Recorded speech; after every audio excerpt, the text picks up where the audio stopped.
আমাদের ভাই ভাদার সংগঠনের উদ্যোগে একটি মাদ্রাসায় আমরা দুপুরে খানার আয়োজন করছি। তো সবাই মিলে যার যার কাজে লেগে পড়েছি। আমরা বাজার খুব ভোরবেলায় বাজার করে এনেছি। এই আদা রসুন পেঁয়াজগুলো আমরা বাসা থেকে পরিষ্কার করে নিতেছি যাতে ওখানে যে সহজ হয়। হ্যালো এভরিওয়ান, আশা করি সবাই ভালো আছেন, সুস্থ আছেন। আমি আবারও হাজির হলাম আপনাদের মাঝে ছোট্ট একটি ভিডিও নিয়ে। ভিডিওটি ভালো লাগলে অবশ্যই লাইক কমেন্ট শেয়ার করবেন। আসলে আমরা আমাদের এই ভাই ভাদার সংগঠনটি খুব নতুন করেছি। নতুন উদ্যোগেই প্রথম উদ্যোগে আমরা মাদ্রাসায় খানার আয়োজন করছি। তো আমরা মাদ্রাসায় চলে এসেছি। মাদ্রাসায় চলে এসে যার যার মতো আমরা যার যার কাজে লেগে পড়ছি। দেখতেছেন যে চুলাখরণ করা হইতেছে, এই চুলায় রান্না করা হবে। আমাদের চলায় মানে যে যা লাগে সবকিছু আমরা নিয়ে এসেছি। আরো ভাইবাদার আসতেছে, তো খুব সুন্দর করে চুলাটা খুঁজতেছে, একে অপরে হাত লাগিয়ে যার যার মতো কাজ করতেছি। দেখতেছেন যে আমরা সবকিছু এখানে নিয়ে এসেছি। আসলে এই কাজগুলো করতে মানে এতটা আনন্দ লাগে আপনাদেরকে ভাষায় বলে প্রকাশ করতে পারবো না। মানে এত ভালো লাগে এই কাজগুলো করতে। বিশেষ করে আরো ভালো লাগছে, ভালো একটি কাজ, আমরা ভালো উদ্যোগ নিচ্ছি। তো দেখতেছেন যে যার যার মতো মাংসগুলো খুব সুন্দর করে ধুয়ে নিতেছে, আর যে মাংস টুকরোগুলো বড় আছে তা কেটে ছোট করা হচ্ছে, অনেক সুন্দর করে অনেক ভালোভাবে পরিষ্কার করা হচ্ছে।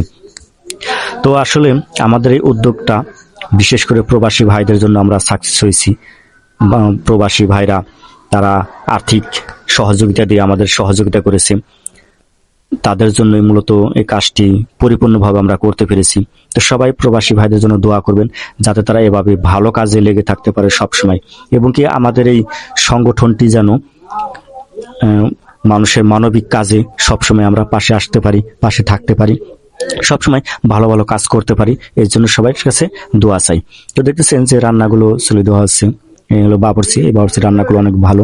তো দেখছেন মশলা সবগুলো আমরা একটা টেবিলে সাজিয়ে রেখেছি। তো দেখতেছেন যে একে একে মশলাগুলো সব তেলের ভিতরে দিতেছি।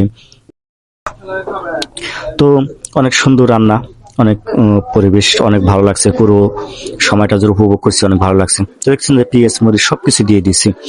আসলে আমরা এই সংগঠনটি খুব নতুন করে তৈরি করছি, আর এটাই আমাদের প্রথম একটি উদ্যোগ। আশা করি সামনে আবারও রমজানে আমরা সুন্দর একটি উদ্যোগ নিব।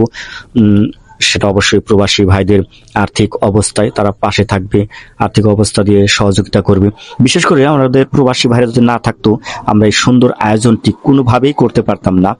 বিশেষ করে প্রবাসী ভাইদের অনেক বড় একটি অবদান, তাদের উদ্যোগেই, তাদের আর্থিক সহযোগিতাই আমরা এই সুন্দর কাজটি করতে পেরেছি।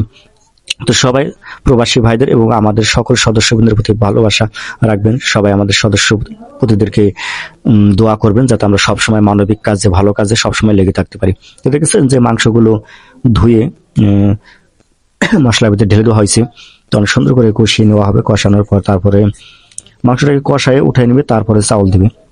তো দেখতেছেন যে খুব সুন্দর একটি রং এসেছে, অনেক ভালো লাগছে। তো হালকা কিছু পানি দিয়ে দিচ্ছি। তো দেখছেন কত সুন্দর একটি ফ্লেভার এসে গেছে। তো দেখছেন যে রান্না মাংস কষানো শেষ, এবার এখান থেকে নামিয়ে নেবে।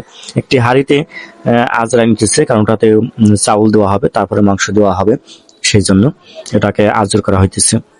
কত সুন্দর একটি হয়েছে। তো দেখছেন চাউল দেওয়ার জন্য এখানে তেজপাতা, তেল, মশলা টশলা যা আছে সব ইত্যাদি ইত্যাদি দিয়ে দিচ্ছে, পেঁয়াজ দিয়ে দিচ্ছে, এরপর চাউল দিয়ে দিবে। আসলে এই কাজগুলো নিজের হাতে করাতে অনেক আনন্দ লাগছে, অনেক ভালো লাগছে। আসলে ভালো কাজ করতে এত ভালো লাগে, মানে আর সবাই মিলে মানে বলে বোঝানো যাইতেছে না যে কিভাবে আপনাদের বোঝাবো। অতটা ভালো লাগছে, অতটা আনন্দ লাগছে।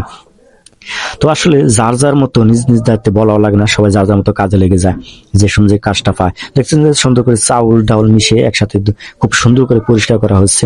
এই চাউল দিয়ে রান্না হবে। তো দেখছেন যে হাতে হাতে লাগিয়ে সবাই কাজ করতেছে, মানে কাউকে কোনো কাজের কথা বলতে হয় না, যার যার মতো নিজ নিজ দায়িত্বে কাজগুলো করতেছে। অনেক ভালো লাগছে, অনেক আনন্দ লাগছে, অনেক এনজয় করছি সারাদিন, খুব ভালো লাগছে। আসলে এই ভালোটা যে কি পরিমাণ ভালো লাগে তা একমাত্র যারা থাকে তারাই উপভোগ করে, আসলে এটা বলা যায় না। তো দেখছেন যে চাউলগুলো ধুয়ে আমরা নিয়ে যাচ্ছি চুলুর কাছে, চুলুই ডেকে ঢেলে দেওয়া হবে। অনেক সুন্দর করে দেখেন কত সুন্দর করে ধুয়ে নিচ্ছি। তো এবার প্লেটগুলো পরিষ্কার করে রাখবো, কারণ আর অল্প সময় আছে। তো দেখছেন যে সবাই হাতের সঙ্গে কি সুন্দর করে প্লেটগুলো পরিষ্কার করছে। আসলে কি বলবো, এই মুহূর্তটা যে কতটা আনন্দ লাগছে, কতটা ভালো লাগছে আপনাদেরকে ভাষায় প্রকাশ করে আমি বোঝাতে পারবো না। দেখছেন খুব সুন্দর করে প্লেটগুলো পরিষ্কার করা হচ্ছে, কারণ বাচ্চারা খাবে, বড়রাও খাবে। তো নোংরা থাকলে পারে কেমন হয়, তো সেই জন্য খুব যত্ন সহকারে প্রত্যেকটা কাজে খুব যত্ন সহকারে পরিষ্কার করা হয়েছে, যাতে কোনো রকম কোনো ত্রুটি না থাকে। তো সবাই মিলে হাতে হাতে পরিবেশগুলো তৈরি করেছি। তো দেখতেছেন যে খিচুড়িটা একটা নামাই চুলা থেকে নিয়েছি। নামানোর পর এটার উপরে নাড়া দিয়ে এটার উপরে ঢাকনা দিয়ে উপরে কয়লা দেওয়া হবে, যাতে কিছুটা বাকি আছে ফোটার জন্য, যাতে খুব সুন্দরভাবে খিচুড়িটা খুব ভালোভাবে হয়ে যায়। আসলে আমরা বিরিয়ানি করার প্ল্যান করছিলাম, তো আমাদের আর্থিক অবস্থা একটু কম থাকাতে আমরা খিচুড়ি আয়োজন করি, কারণ বিরিয়ানি করতে গেলে আমাদের বাজেটে হয় না, বিদায় আমরা খিচুড়ি আয়োজন করছি। তো দেখতেছেন কয়লাটা সরিয়ে এবার খিচুড়িটা নাড়া দিচ্ছে। কত সুন্দর একটি, আসলে ফ্লেভার তো পাচ্ছেন না, অনেক সুন্দর একটা ফ্লেভার আসছে, খুব ভালো লাগছে। সবাই প্রস্তুত, মানে ছাত্রদের খাবার দেওয়ার জন্য সবাই প্রস্তুত। তো দেখতেছেন যে ছাত্ররা বসে পড়ছে। আমি কোনো কারণবশত যে এখানে যে দোয়ার মাহফিলটা হয়েছে সেই দোয়ার মাহফিলটুকু আমরা পাবলিক করলাম না, যার ফলে আমরা এখানে আপলোড দিলাম না, সবাই ক্ষমা দৃষ্টিতে দেখবেন। তো দেখতেছেন সুন্দর সুন্দর কোরআনের পাখিরা কি সুন্দর করে বসে খানাগুলো খাচ্ছে। মানে এই যে মুহূর্তটা, মানে আমি কি বলবো, মানে কতটা যে ভালো লাগছে, আসলে আমি এক কথায় বলতে গেলে আমি আপনাদের ভাষায় প্রকাশ করতে পারবো না। মানে এতটা ভালো লাগছে যখন নাকি আমি নিজের হাতে এই ছেলে মেয়েদেরকে আমি খানা পরিবেশন করছি, মানে খুব ভালো লাগছে। তো শেষ মুহূর্তে আমরা সবাই হুজুরদের আবদারে আমরা তাদের সাথে খেতে বসেছি। তো হ্যালো এভরিওয়ান, সবাই ভালো থাকবেন, সুস্থ থাকবেন। আবারও দেখা হবে নতুন কোনো মানবিক কাজে বা নতুন কোনো ভিডিও নিয়ে।